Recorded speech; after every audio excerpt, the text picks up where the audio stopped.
Dear students, in this video, we are going to discuss about magnetic field intensity at a point on the axis of a circular coil carrying current. Suppose you have a circular coil which is carrying a current. You have a circular coil which is carrying a current like this. The current is moving like this, right? And of course this circular coil will be having an axis too. Suppose this is the axis of that circular coil. If you want to find out the magnetic field intensity due to this current carrying coil at any point on the axis of this circular coil, then how will you go about it? See, first of all, I'll represent you the whole situation diagrammatically over here. We know that this is the circular coil, but if you will view it from here, from this side, so this will be the view. So the same view I have drawn over here. You can see that the same view we have drawn over here. This one is our circular coil. This portion is visible to us and this is at the back. So this is some point P on the axis of this circular coil where you want to find out magnetic field intensity. Now we know that Biot-Savart's law says that we cannot find out the magnetic field intensity due to the entire configuration. So that's why we divide the entire configuration into small current elements and then we try to find out B vector due to those small current elements. So here I am going to prove you the most important fact that if you want to find out magnetic field intensity at point P, so you can see that there are diametrically opposite two current elements. Okay, this one is the first current element and this one is the second current element. The radius of the coil is A. Okay, so if I see the magnetic field intensity due to the first current element, so what can I see? That the current is flowing like this. The current is flowing like this. So with the help of right hand rule, see, current is coming like this. So at point B, the magnetic field intensity, I'll show you by this. The current is coming like this, and this thumb will represent the direction of magnetic field intensity and this thumb is pointing out in this direction. So due to this current element, point P will experience magnetic field intensity in this direction represented by blue line. Now this one is the second current element. In this second current element, which is diametrically opposite to the first one, the current is moving, it's going inside. Okay, here it was outwards. Actually, the current is flowing in the loop like this. So if you consider this one, the current is coming outwards. If you will consider this one, the current is going inwards. So if you will see, current is going inwards like this. So this thumb is pointing like this. So the same way I have drawn a blue line indicating the magnetic field intensity at point P due to this current element. तो अभी आपने notice क्या किया कि आपके पास to current elements थे. First current element की वजह से पॉइंट पी पर the magnetic field intensity was directed like this and because of the second current element the magnetic field intensity at point P is directed like this. Is it clear to you? So next is, if you will see the first current element, the distance of first current element from point P is taken R, and this will be the same as the distance of the second current element from the point P, R. Okay, these two are equal. Now suppose if these two sides are equal, this is R, this is R, and you can see that there are triangles forming. First one is this triangle, second one is this triangle. I'll prove that these two triangles are congruent. Okay, So this A and this is also A. These two sides are equal. This is R and this is also R. So these two sides are also equal for these two triangles, and this blue line which is representing the distance x, the distance of the center of the coil from the point P. So this is a common distance. So by SSS criterion, what is going to happen? These two triangles are congruent. If these two triangles are congruent, that means they can be superimposed on each other. That means these two angles are bound to be equal by CPCT. You all have studied it better than me. So this actually by CPCT, these two triangles become equal. This is phi, so this is also phi. Now you can see that if you will just see the directions of dB and dB dash. dB is the magnetic field intensity due to this current element. dB dash is the magnetic field intensity due to this current element. If you will see the magnetic field intensities in horizontal and vertical direction. So what can you see here? That this green line and this blue line, they both are inclined to each other at 90 degree, and this stuff is also 90 degree. So if this is phi, this stuff, this angle is 90 degree minus phi. So and this angle is also 90 degree. So when you will do that, 90 degree minus 5 plus dash equals to 90 degree, you will get this angle equal to phi. Similarly, you will get this angle equal to phi. So now dB and this is angle phi. If you will resolve dB in the direction of phi, you will get dB cos phi. If you will resolve dB perpendicular to phi, you will get dB sin phi. Similarly, you have dB dash here. dB dash को phi की direction में resolve करोगे, you are going to get dB dash cos phi, and perpendicular to it, you are going to get dB dash sin phi. And this R, actually it is a part of right angle triangle. It's a hypotenuse of right angle triangle.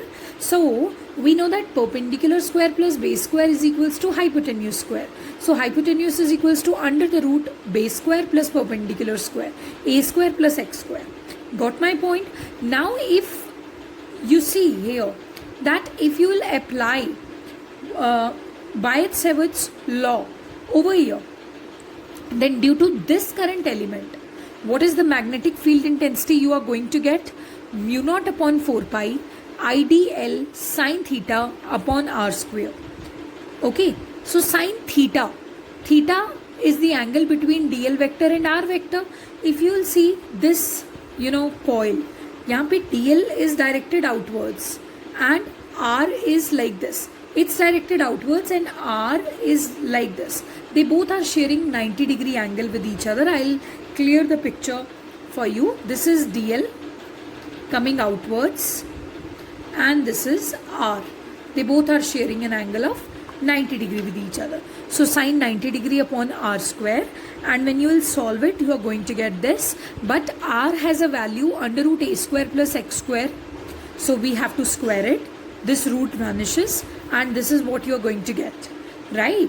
Similarly, dB dash also has the same value. So भी dB का value और dB dash का value same है.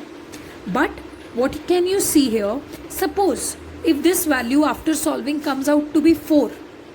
Suppose. So this is 4 cos phi directed in this direction, and this is 4 sin phi, 4 cos phi directed over here.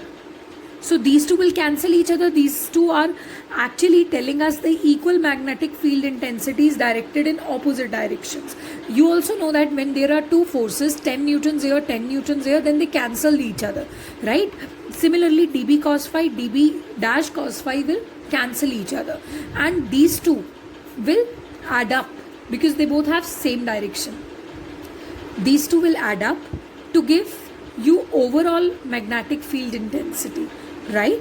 तो ये मैंने ये सब क्यों प्रूव किया?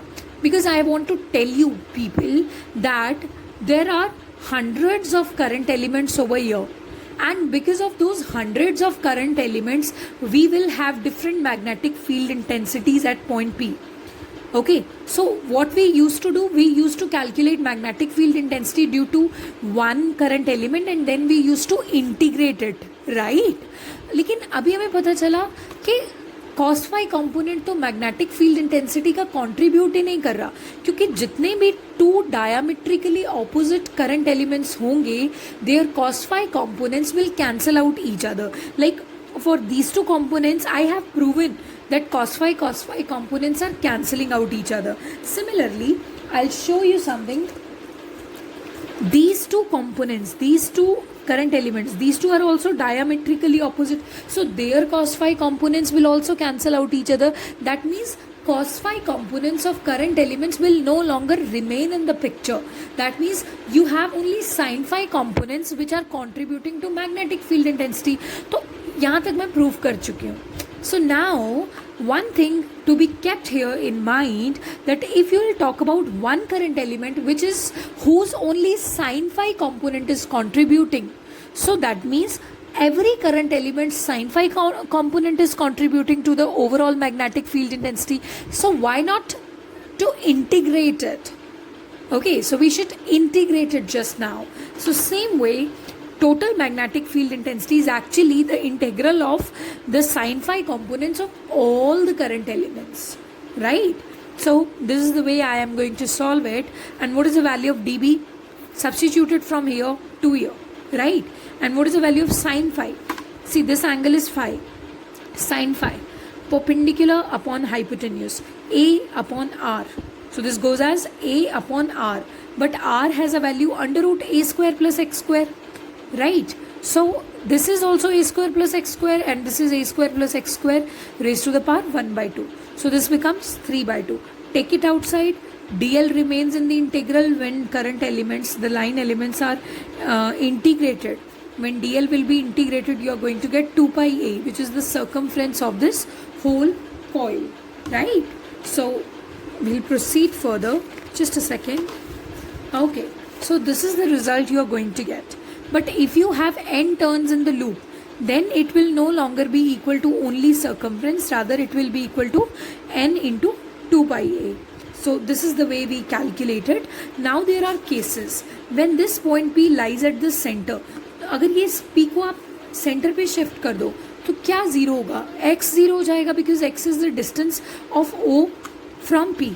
So when P is shifted here, X becomes 0. So when X becomes 0, substitute it over here and find out the overall result. Similarly, when P is so far away from the center, when P is so far away from the center, this A will be very smaller as compared to this X. Like this point P is shifted here, very far away. So X will become larger in comparison to A. So that means you can of course neglect the A in comparison to X and then you can solve it. So when you will solve it, you will neglect A in comparison to X. So you are going to get mu naught upon 4 pi 2 pi A square Ni upon X square raised to the power 3 by 2. This 2 will cancel with this power 2 and you will be left with X cube. And one more thing that I want to bring into your notice just now, that NIA, current into area, will actually give you magnetic dipole moment. It is represented by capital M. Okay, you know that magnets always exist in poles, north pole and south pole. If you talk about a current carrying loop like this, so it has some area and there is some current flowing into it. Now surprisingly, the front side of it will act as north pole and the back side of it will act as south pole. So it has become a magnetic dipole. So when it has become a magnetic dipole, that means it will be having some dipole moment also. Just like electric dipole moment, we have magnetic dipole moment, which measures the strength of magnetic dipole. So in that way, what is going to happen here, that magnetic dipole moment is directly proportional to the current flowing to the area which is enclosed. So magnetic dipole moment is equal to I into A. current into area, right? And when you are talking about N loops, so it becomes NIA. So this is magnetic dipole moment represented by M.